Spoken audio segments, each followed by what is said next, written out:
ഞെട്ടിച്ച സംഭവത്തിലേക്ക് വരാം. ഒരിക്കൽ നെയ്തലിൽ ചെന്നപ്പോൾ ബാംഗ്ലൂരിൽ നിന്നും ആമക്കുഞ്ഞുങ്ങളെ പഠിക്കാൻ വന്ന ശാസ്ത്രജ്ഞർ കൈമാറിയ വിവരം പ്രവീൺ എനിക്ക് കൈമാറി. ആമമുട്ടകളിൽ നേരത്തെ ലിംഗനിർണയം നടക്കുന്നില്ല. അന്തരീക്ഷത്തിലെ താപനിലയനുസരിച്ചാണ് കുഞ്ഞ് ആണോ പെണ്ണോ ആയി വിരിയുന്നത്.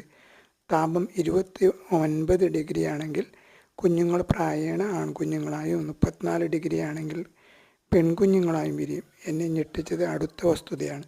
34 ഡിഗ്രിയിലും താപനില ഉയർന്നാൽ മുട്ടകളെല്ലാം ചീഞ്ഞു പോകും. 200 കോടി കൊല്ലം മുമ്പ് ദിനോസറുകളുടെ കാലത്ത് ഉദയം ചെയ്ത ആമ എന്ന വംശം 1 ലക്ഷമോ 2 ലക്ഷമോ വർഷം മുൻപ് മാത്രം രൂപപ്പെട്ട മനുഷ്യർ സൃഷ്ടിച്ച ആഗോള താപനത്തിൽ ഇല്ലാതാവുന്നതിനെക്കുറിച്ച് ഓർത്തപ്പോൾ ഞാൻ വല്ലാതെ അസ്വസ്ഥനായി.